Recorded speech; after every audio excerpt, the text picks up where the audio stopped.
días, muchas gracias y bienvenidos un día más un sábado más a las conferencias del museo. Como sabéis, todas estas conferencias están grabadas, las podéis ver en el canal de YouTube de la Asociación de Amigos del Museo del Aire. Tenéis todas históricamente, todas las que están dando. Está abajo, que por ejemplo así la grabamos o no, con lo cual está constante. El último sábado nos hablaron de un personaje histórico como fue Emilio Herrera Linares, era aerostero, aviador y científico excepcional. Ahora sí. Y hoy cambiamos de tercio y vamos a hablar, Jorge nos va a hablar de un avión mítico y icónico en el ejército de la aviación militar de transporte a nivel mundial, como es el C-130 Hércules. El conferenciante, como todos conocéis, es Jorge Reisach, que es voluntario del CRM, voluntario guía también. El año pasado recibió el nombramiento de guía destacado, de guía, no se llama destacado, guía del año, exactamente, guía del año pasado, del 2024, ¿vale? Ha dado conferencias sobre el DC-3, sobre el helicóptero Bell 47, sobre la inteligencia artificial y la aviación, exactamente. Y ha colaborado también muy expresamente con los eventos estos, las exposiciones que hace itinerantes el Ejército de Aire, de volar y historia de una aventura. Ha estado colaborando en varias de ellas, ¿vale? Bueno, Jorge normalmente es una persona muy documentada y nos va a hacer una conferencia muy amena sobre el C-130, con lo cual, en fin, a tu disposición. Muchas gracias. Bueno, primero que nada, muy buenos días a todas y todos. Para los que no me conocen, los amigos invisibles, mi nombre es Jorge Reisach, soy guía, como acaban de decir, del Museo de Espacio de Cuatro Vientos, y hoy vamos a hablar de un avión que marcó el antes y después en la historia de la aviación, por segunda vez consecutiva. No este avión, sino el anterior, la Dakota S-3. Este es el C-130 Hércules. ¿Y por qué es un avión que ha marcado pauta? Bien, pues en esta exposición brevemente vamos a ver esta historia. Síganme, por favor. Bien, primero que nada, quiero comentar que todas las fotos que he sacado no tienen objetivos de fines de lucro, simplemente esta es una exposición con fines educativos y didácticos y le he dado crédito en la medida de lo posible a todos los autores de la misma. Así que sin más preámbulo, arrancamos. Bien, esta frase es muy importante. Este señor que está aquí, que se llama el coronel Stephen, dice, ahí lo voy a traducir, que no hay un avión mejor y más versátil que el C-130. Y van a ver que tiene razón. Pero antes tenemos que entrar al origen del transporte. ¿Cómo se originó el transporte aéreo? ¿Por qué llegamos a donde llegamos? Bien, tenemos que ir previamente a 1941. Ahí. En el 41, ¿qué sucedió? Mejor dicho, en 1940 en este caso. Pues sucedió lo siguiente. Los alemanes estaban preparando la operación Overlord. ¿Qué querían? Pues invadir las Islas Británicas.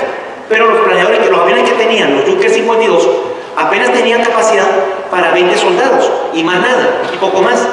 Entonces estaban pensando en hacer el gigantismo en el transporte aéreo. Hablan con el señor Willy Messerschmitt y le pide a Willy Messerschmitt, desarrollame por favor un avión que tenga capacidad, algo insólito para la época, de llevar un Panzer a bordo, es decir, un tanque de guerra. Podía ser un MK3 o un MK4. Pero, como siempre, los alemanes buscando el sigilo para sus operaciones rápidas de combate, la Blitzkrieg, pues diseñaron un planeador. Ese planeador era el 321. El 321 de por sí era un mamotreco enorme con doble hoja de puerta y una rampa frontal para meter la carga lo más rápido posible. No tenía tren de aterrizaje, sino que eran simplemente unos patines de esquí para realizar el aterrizaje. Entonces, ¿qué sucedía con este aparatín? Bueno, se pueden imaginar, ustedes me disculpan que esto está fastidiando un pelín, que tuvieron que ingeniársela para cómo mover eso.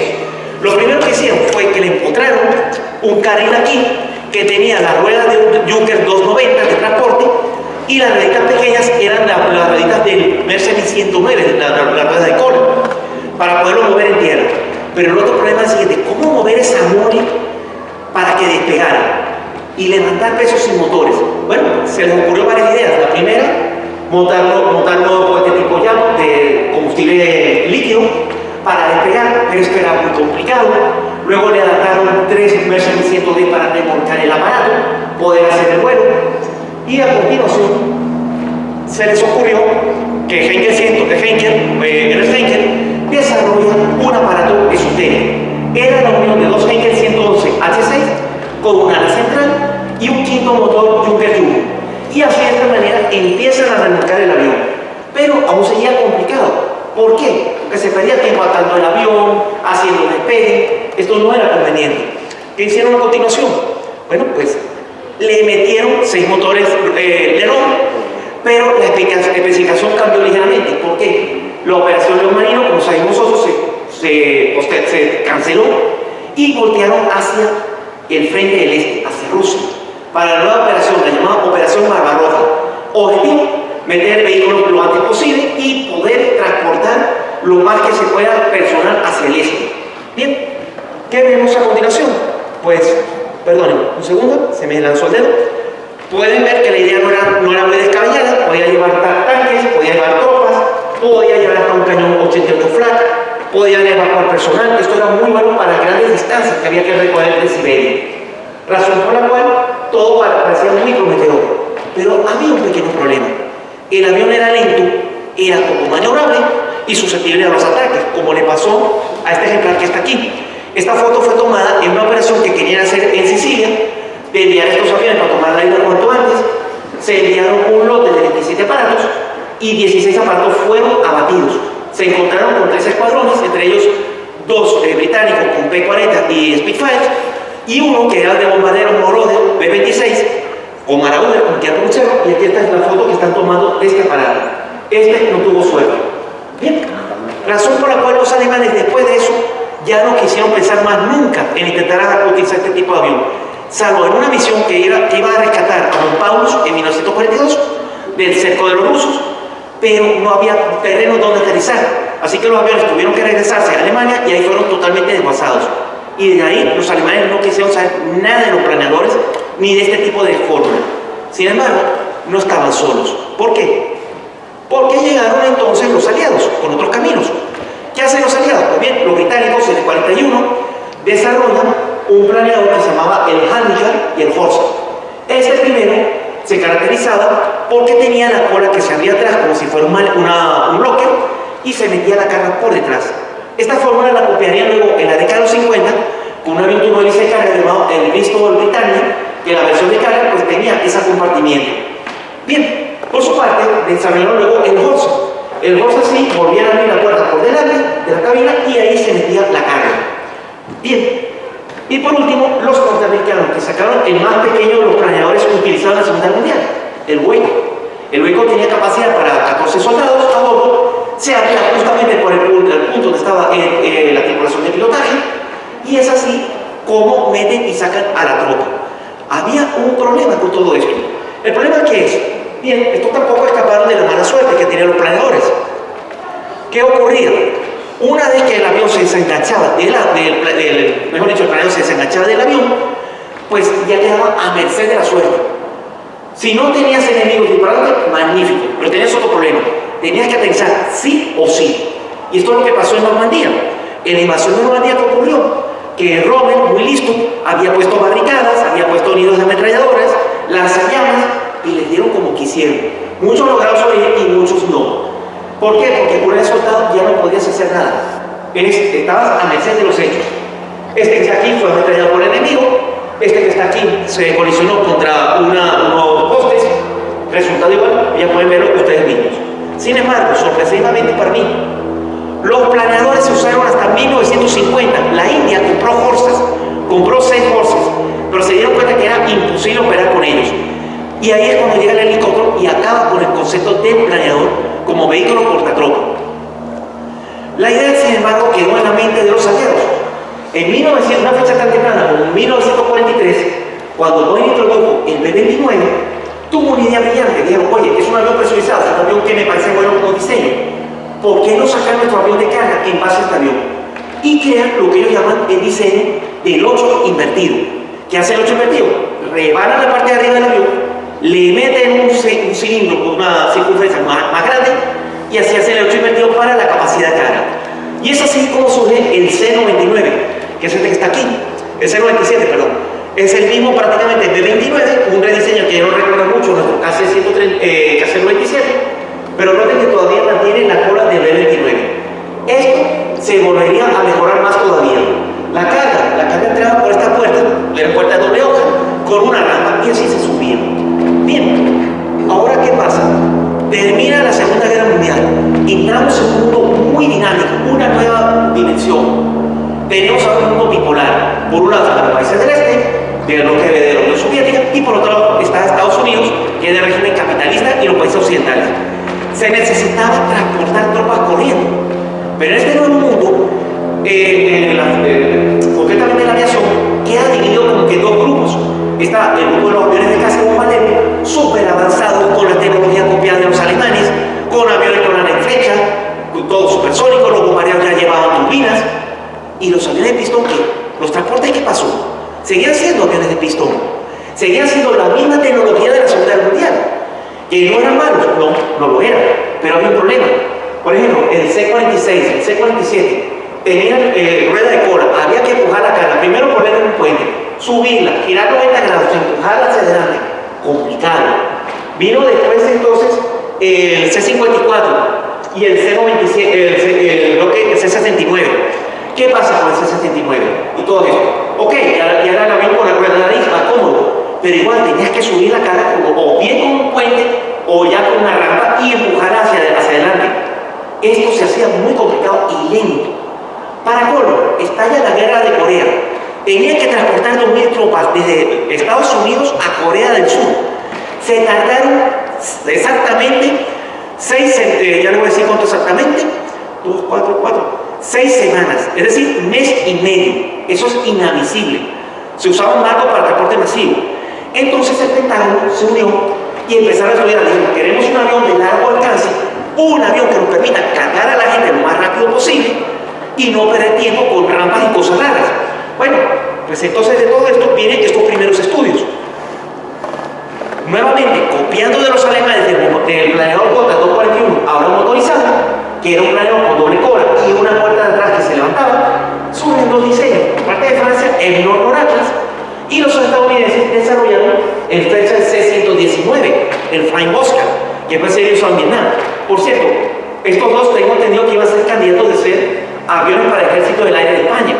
España, sin embargo, permaneció con los C-54. A continuación, pues tenemos ahora el C-97, ahora más rediseñado, con un tipo más fácil de controlar, pero era estrecho el avión para meter carga. ¿Qué hizo Douglas? Desarrolla entonces este avión, el C-124 Globemaster 1. El Globemaster 1, pues sí, era más ancho, tenía una puerta de carga más amplia, tenía un 36 un poco más bajo, por lo cual ya era más fácil meter la carga hacia el aparato. Sin embargo, todos estos aviones tienen un denominador común: motores a pistón. ¿Qué significa esto de los motores a pistón? Significa que si el avión a plena carga despegando te falla un motor, ya verás cómo te las arreglas para mantener el vuelo eso. Eso es una verdadera ruleta rusa. De ahí que se busca entonces un avión más moderno. En esas mismas fechas aparece entonces Fairchild con este avión, el C-123. Seguía siendo a pistón. Muchos lo ven como la semilla inspiradora del C-130, Hercules. Noten ustedes que es como muy parecido y tiene dos motores, aunque este lleva aquí dos turboreactores, Pratt Whitney, J57, si no me equivoco. Y eso le permitía volar. Hay que decir que ahí surge la inspiración del C-130 como moderno avión. Y entonces, ¿qué pasa? Perdón. Ahí. Aparece el C-130 Everest. Un diseño súper bien logrado, muy sencillo, muy simplificado. Es simplemente una caja con alas, pero con un compartimiento de carga libre de obstáculos para meter lo que tú quieras. Y eso sí, tren de aterrizaje bajo, que permite acceso al aparato con una pequeña rampita de nada, que permite incluso por la puerta abierta tipo Castor, como le llaman hoy en día, lanzamiento de paracaidistas en pleno vuelo, al igual que el C-123, y de más capacidad. Este aparato nació con una suerte enorme, porque en el momento que se diseña este avión, aparece una turbina que voy a hablar en breve, la Allison T-56, que todavía hoy día se fabrica, y estaba nueva y prácticamente libre de problemas, al igual que este diseño. Este tuvo solamente dos problemas: un problema interno y un problema externo. Lo que me llama a mí la atención de este diseño de ya 72 años es que para cuando apareció, que no había ni ordenadores y no había tampoco inteligencia artificial, se trabajaba con escanímetro, bolígrafo y sacan un diseño casi perfecto. Van a ver los dos detalles que tuvo este avión, que no lo impidieron seguir apareciendo. Bueno, en primer lugar, dos ingenieros, un avión. Hablamos de Kelly Johnson, todo el mundo sabe quién es Kelly Johnson. En ese momento Kelly Johnson había introducido el F-104 Starfighter, un avión elegante y muy bonito. Los criterios de la Lockheed Martin eran desarrollar aviones que fueran muy bonitos y elegantes, como el Constellation, por ejemplo, el Lockheed P-80 Shooting Star, y sin embargo sacan este avión. Cuando Kelly Johnson vio este avión, Kelly Johnson le dijo a Harold Hibbard, que está aquí, lo siguiente: no se va a vender. Como tú firmes eso, esa porquería va a arruinar a la Lockheed Martin, porque decía que parecía una cámara, de cabeza de cámara.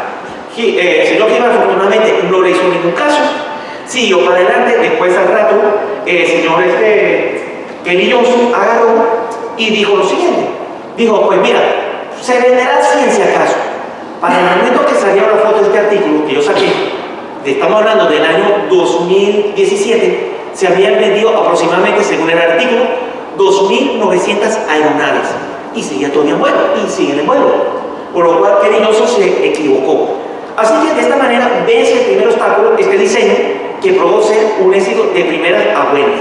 La segundo problema, bueno, vamos a hablar brevemente de un break: el motor Allison T-56, usado por una gran cantidad de aviones muy famosos, entre ellos el Lockheed P-3 Orion, por ejemplo, entre ellos aviones como el Cover 580, por ejemplo, que han volado, el Lockheed N-188 Electra, del cual se deriva el Orion, y muchos aviones como el Greyhound, entre otros.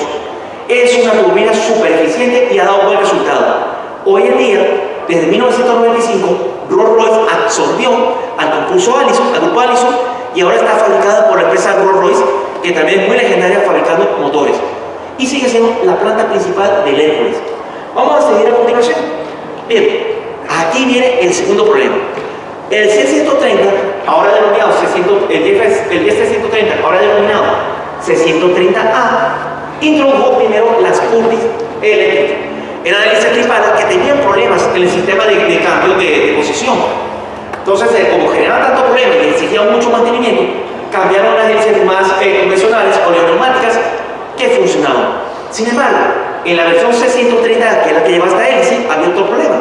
La hélice estaba muy cerca del fuselaje, y el retumbar de la hélice pegaba en el fuselaje generando desgaste estructural y fastidio a los pilotos por el nivel alto de ruido. De ahí que entonces se reemplaza por la siguiente hélice, que es la que llevan hasta ahora. La Hamilton estándar de 4 palas, un poco más corta, pero más eficiente y menor nivel de ruidos. Este tipo de hélice es la que ha permitido al C-130 alcanzar los niveles que hasta ahora sigue llevando este tipo de avión. Finalmente tenemos en la versión J, introduce la NP200, que ya lleva materiales compuestos, muy semejante a la que lleva en el USA 400. Note que las palas no son rectas, sino son más aerodinámicas y mucho más silenciosas, y aparentemente permite incrementar la velocidad de la aeronave. Bien, seguimos a continuación. Algunas características del aparato que podemos ver a continuación: puede llevar 90 soldados, o es un efecto 22 personas, o es un efecto 68 soldados bien equipados, puede llevar un par de vehículos pesados a bordo, y tiene pues una autonomía aproximadamente, perdón un segundo que esto sí no me acuerdo muy bien. Bueno, ahí se la dejo de todas maneras. A continuación, ¿qué más les puedo decir al respecto del avión? Bueno, parte del diseño, un momentico, que tengo un pequeño problema técnico. ¿Por qué el C-130 funcionó?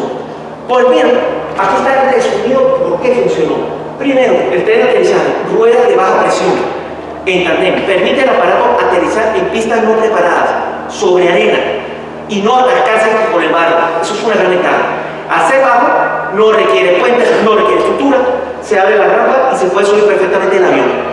Tercera característica, no tiene obstáculos en el compartimiento de carga. Se puede meter y sacar la carga perfectísimamente. No como en el pasado, que había estructuras, había ciertas vigas que había que saltar. Todo eso se resuelve. Los motores Allison T-56, como les dije anteriormente, de A4, que le permiten seguridad al avión y reacción rápida de despegue y aterrizaje. Tenemos una área de implantación alta, evita obstáculos de terreno en los motores y permite otra cosa: un centro de gravedad muy estable a todo momento, a plena carga. Finalmente, ¿qué más le podemos decir? Un radar meteorológico. Eso es lo que distinguió a los C-130 de la variante Cruzon del DC-130, que ahora tiene este radar que le permite evadir tormentas y demás, haciendo un avión mucho más seguro. Bien, vamos a continuación. Un momentito. Ahí. Bueno, aquí pueden ver más o menos. La autonomía son 3.800 kilómetros y la velocidad 670 kilómetros. Se baja cuando está más cargado el avión. Se puede apreciar las configuraciones en este dibujo. Ven aquí la zona de aprovisionamiento, aquí están los cañones en la versión de ataque. Se puede configurar como un avión de aerolínea. En fin, es una navaja suiza. ¿Y por qué digo que es una navaja suiza? Y vamos a hablar de su precio. A ver si cambia. Bueno, olvidé un detalle, la cabina. Perdón un segundo. La cabina está diseñada para que la tripulación en todo momento puedan ver dónde están volando y puedan ver el objetivo. No se necesita personal estar asomándose, sino el mismo piloto puede ver tanto en tierra como en el aire el objetivo. Por eso está totalmente acristalada. Es una maravilla. Es una cabina que para ser un avión militar es bastante cómodo y bastante amplia. Parece enorme esa cabina, una de esas líneas. La compartimento de carga, en este caso configurado para versión paracaidista. Aquí podemos ver dónde se pueden atar las palas de carga. El avión puede hacer de maniobra de aterrizar con la carga abierta y lanzar carga sobre la pista y luego volverse a elevar. Bien, seguimos a continuación. Como les dije, es una navaja suiza, más de 70 variantes. Me daría como para hacer 2 exposiciones más y hablar de cada una de ellas. Pero yo voy a tocar un par de variantes aquí mismo. Bien, 70 variantes, vuelvo a insistir. Y aquí podemos ver algunas de las variantes del C-130. Siguiendo las agujas de reloj, tenemos la KC-130, la variante de abastecimiento aéreo. El siguiente es el AC-130, en este caso un serial. Sabemos que es un serial por la hélice tripada. Tenemos aquí el C-130, que es de los marines, pero lo usa el equipo acrobático de los dueños como avión de apoyo. A este avión le llaman el FAT Albert. A continuación tenemos la variante del servicio aéreo costero, tenemos incluso una variante de antiincendios y finalmente la más avanzada de todas. A esta también le llaman el Spectre y es una de las versiones que se utiliza para contramedidas electrónicas. También se utiliza para transmitir propaganda en caso de conflicto y así interferir con las comunicaciones del enemigo. Bien, seguimos a continuación. Aquí tienen un resumen de todas las variantes. Esto se lo dejan en el diapositiva para que quiera investigar, pues con mucho gusto, pues vamos a ver todas esas variantes que ha tenido este avión. Tienes que ponerlo en grande. Presentación, está en pequeño. ¡Ay! ¿No está en presentación? Mil Claro. disculpas. Se ha cambiado, perdonen ustedes. Un momento. Ahora sí. Mil perdones. Gracias. Bueno, pues como seguíamos diciendo, un momentín. Y ahora hablamos el ángel de la muerte, Azrael. El terror de los enemigos, el C-130, conocido como AC-130 Hércules. Este mamotreco de avión surge por lo siguiente, ya derivado del AC-47, de un teniente que se llamaba Ron Terry, que en 1956 empezó a porfiar por el desarrollo de aviones cañoneros. Empezó con el AC-130, que fue el AC-47, en el programa Gunship 1. ¿Qué pasó? ¿Falló el micrófono? No, el programa Gunship 1. Y después vino y se derivó en el Gunship 2, una variante más grande que se utilizó en la guerra de Vietnam. Sus 2 cañones, que vamos a hablar en breve, barrían un espacio como el tamaño de un campo de fútbol. Y era un avión que dando vueltas y orbitando causaba mucho daño. Es un arma de ataque, pero también es un arma de disuasión. ¿Por qué? Porque nada más ver este avión ya el enemigo sabe lo que le viene. Imagínense ustedes. Bien, se usó mucho en Vietnam, con unos primeros aviones que eran 7. Y este es el cañón. Los 2 cañones Bofors, uno de 40 milímetros, uno de 105 milímetros, se ubicaban en un costado. ¿Qué hacía el avión? Dando la vuelta, empezaba a rociar esa munición completa. Noten ustedes el tamañito del motor del cañón de 105. Compárenlo con los tripulantes que están allí. Es un pedazo de monstruo aquello.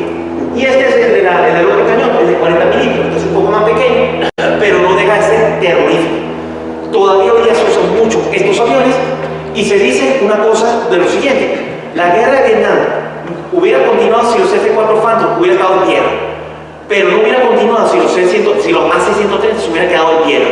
Imagínense, eso es lo que conseguimos, lo cual habla muy bien de este tipo de aeronave.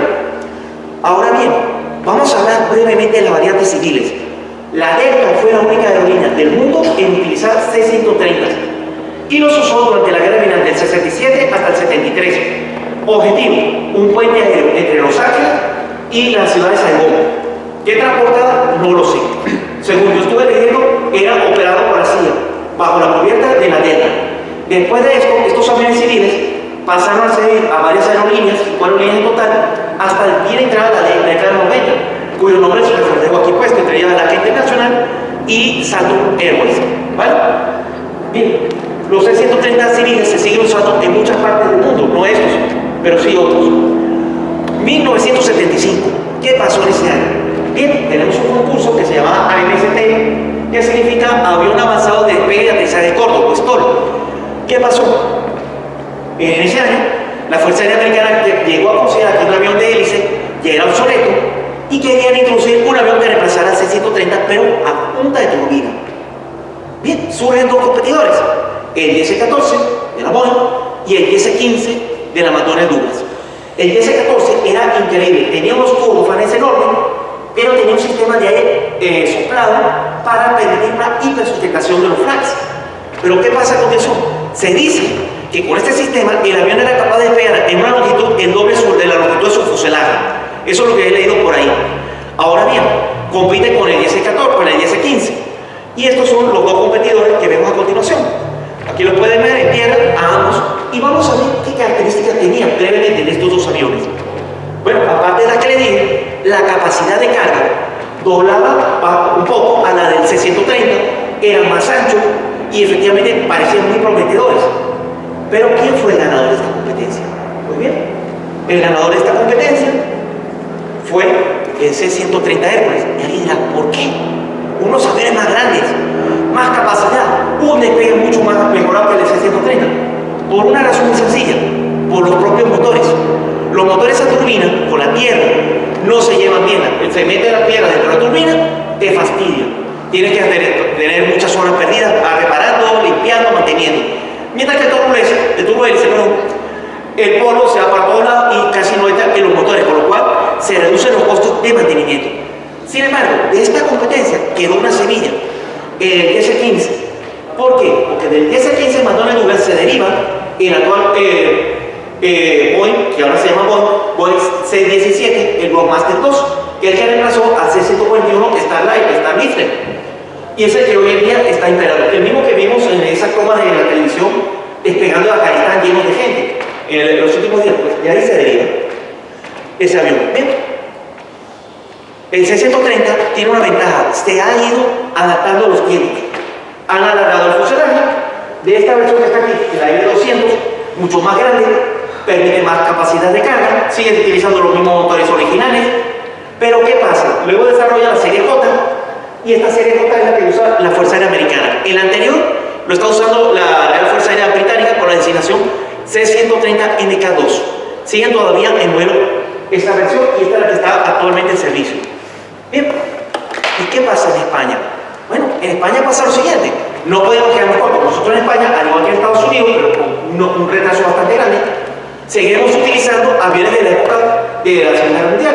Por ejemplo, el DC-4 o C-54, del cual tenemos uno aquí en el museo. ¿Qué pasa? Que por fin, en 1976, recibimos nuestro primer C-130 Hércules en marzo de ese año y estuvieron participando en más de 20 operaciones a nivel mundial. Yo voy a mencionar brevemente 3 de ellas, muy importantes, que son la de Kosovo, la de Haití y la de Afganistán. Vamos siguiendo a continuación. Un segundo. Ahí.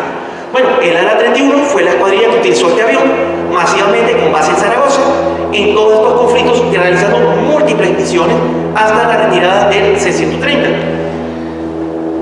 Aquí vemos lo que se está aplicando en ustedes brevemente de las misiones. Esto es un resumen de las principales misiones que realizó el C-130. Como dije, son más de 22 misiones. Y aquí les dejo pues brevemente las misiones militares que hicieron el Golfo. En Haití, por ejemplo, las misiones civiles consistió en un puente aéreo que hacían desde República Dominicana con Haití para evacuar heridos, llevar medicinas o abastecimiento de comida a todas las personas en ese terrible terremoto que hubo en el 2010. Las misiones militares pues hay varios ahí que he mencionado, de la guerra del Golfo, transportes de tropas, transportes de carga, retirada de personas, y en Afganistán al final lo que hicieron fue el puente aéreo para evacuar a la gente, sobre todo las personas de personal europeo, y los que colaboraron con España, trayéndolos para acá. Algunas más misiones que están aquí, las voy a dejar aquí para que esté interesado las vea y pueda copiar. Si pusiera a hablar de esto, imagínense, nos daría más tiempo y tendría que preparar 2 exposiciones más. Todo esto nos dice la eficacia del C-130 y la dimensión que causó en el Ejército del Aire la llegada de este tipo de aeronave.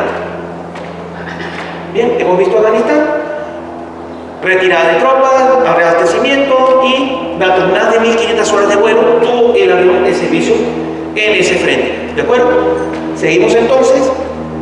Y aquí están las operaciones nacionales. Pues la de siempre: abastecimiento, prácticas de paracaidistas, tenemos también apoyo del ejército militar en conjunto con la OTAN. Ese tipo de labores realizó el C-130. Pero como todo tiene caducidad, también el C-130 llegó a su caducidad. ¿Y por qué llegó a una caducidad? Pues bien, ahora veremos una breve resumen de la incorporación del C-130, diciembre del 73. Se modernizó todo el tiempo con aviónica más avanzada, revisión de motores, y finalmente se retiran estos C-130. Alguien diría que fue, pues, el fin de una era. Sí, fue el fin de una era para el Ejército Aéreo Español y los C-130. Los 6 que estaban aquí, 5 siguen volando, porque se fueron a otros cielos, a los cielos de Uruguay. Y aquí está la imagen que voy a enseñar a continuación, que, si esto se retira, gracias. Bueno, aquí se retiran y son retirados en favor de la 400. A ver si es que se me saltó la radar en un momento. Bien, se van a otros cielos reemplazados por los A400 a Uruguay, pero tenemos la suerte nosotros que aquí en el Museo del Aire tenemos el primer C-130 que llegó, cuya matrícula era T10-13. Y este aparato llegó aquí al museo en el año 2023, se dio de baja en 2020, y es el que está actualmente exhibiéndose. Ahora bien, alguien podría decir, bueno, pero ¿por qué un avión tan legendario como el C-130 fue dado de baja por el A400? Bueno, vamos a tomar en consideración 2 factores. Primero, el C-130 es un avión de hace 70 años.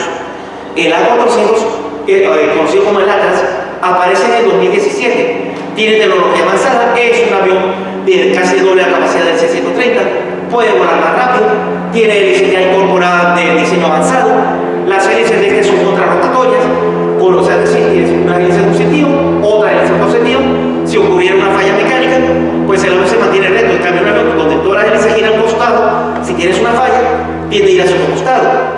Pero en fin, el caso es ese, y esa es la razón por la cual el C-130 fue reemplazado del Ejército del Aire por el A400. Ya casi terminando, a continuación, vean ustedes el tamañito del aparato que tenemos.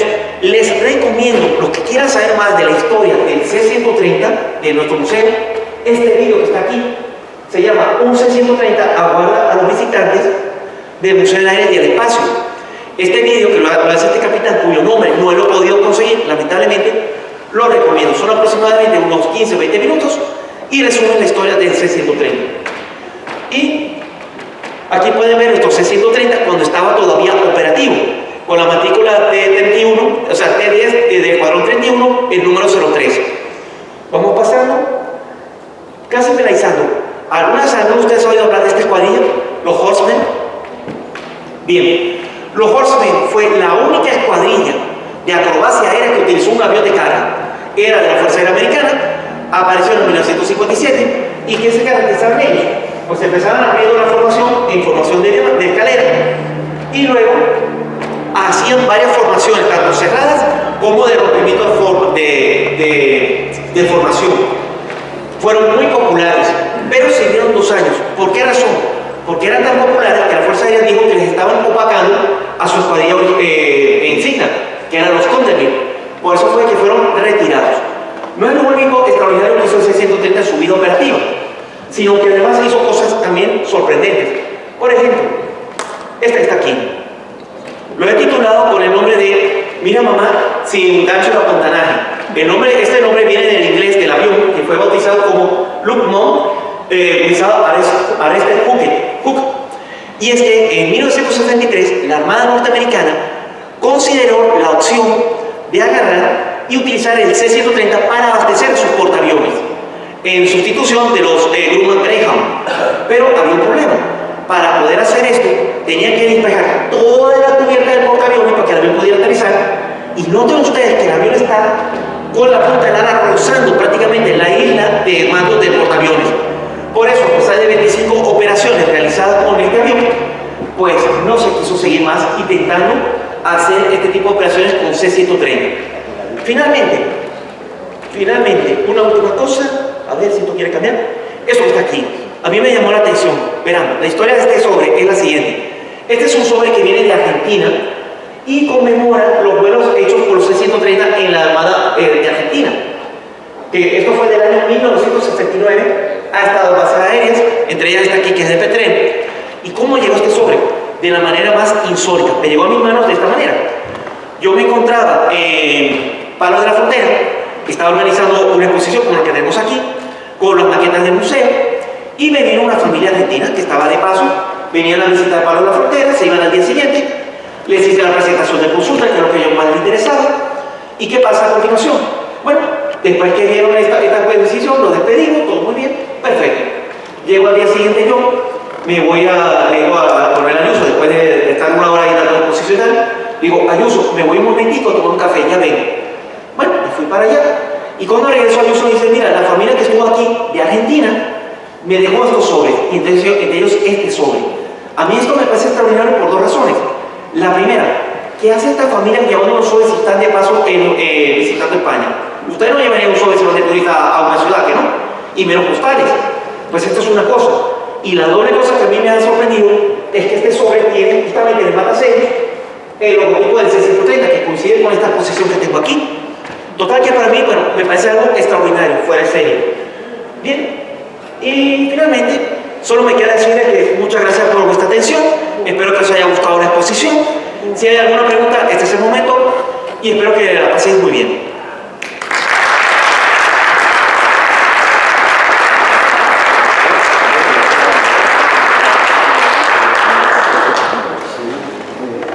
¿Alguna pregunta de los jóvenes y no tan jóvenes? Ninguna. Una de tres. O yo soy aburrido, o ustedes saben mucho y se dejemos que esté lo que quieran. Díganme. No es una pregunta, es una... Has explicado. Muy bien. Muy bien. Pues nada. Yo quería eso, no es una pregunta, es una observación de curiosidad. Cuando has nombrado ahí al principio del P3, pues que los motores que lleva el P3 y los de F-130 son iguales, pero dado una vuelta. Es decir, el P3, porque es la salida de Tobera de gases del tubo. Lo que es el P3, la salida de gases del tubo hélice, están por encima del plano. Y en cambio en el Hércules están por debajo del plano, que es la forma más normal de hacer el exhausto de los gases del motor. Pero por lo demás, efectivamente, uno también hay diferencia que las palas aquí acaban en recto y en el P3 acaban redondeadas y son bastante más anchas. Las palas en capítulo estándar. Vamos a girar eso. El P3, el ala es ala baja, el Hércules ala alta, lo cual es muy interesante para los campos semi-preparados, porque todas las piedrecitas, el polvo, la arenilla y todo eso dañan mucho menos a los motores y las propias alas incluso.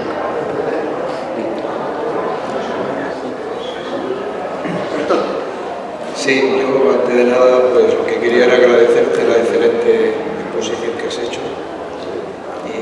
Y la verdad que ha habido cosas que me han dejado, que no lo sabía y que quiero resaltar. Una era lo de, no sabía que había habido en un momento determinado una escuadrilla acrobática de aviones de transporte de ese calibre.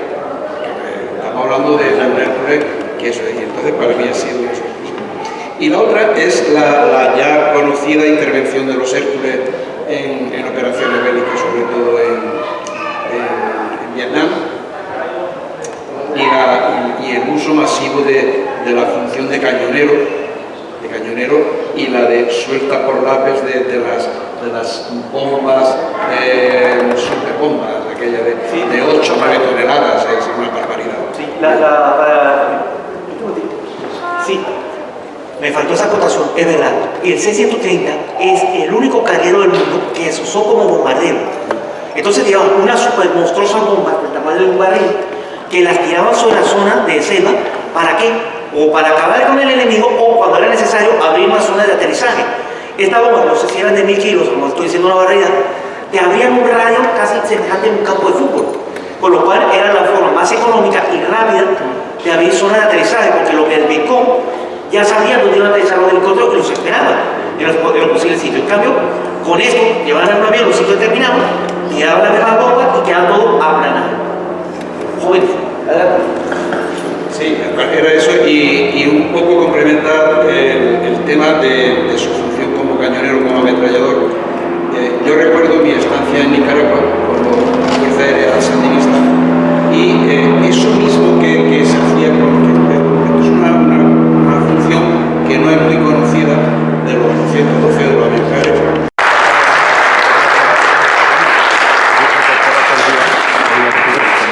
Muchísimas gracias, Jorge, por la exposición tan detallada que nos has dado, como la de esperar, y un pequeño detalle como recuerdo para ti. Bueno, gracias a usted por haber venido y esperemos verlo aquí en nuestra función pronto. Y otro más.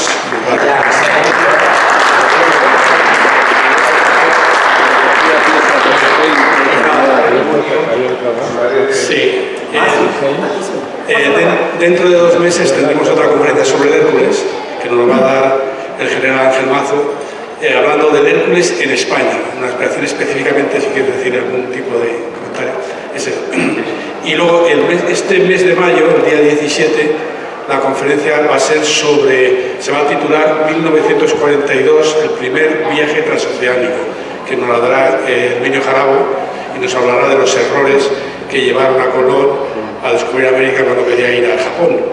Va a ser muy interesante también. O sea que, muy bien, pues nada, muchísimas gracias a todos por haber asistido. Vale.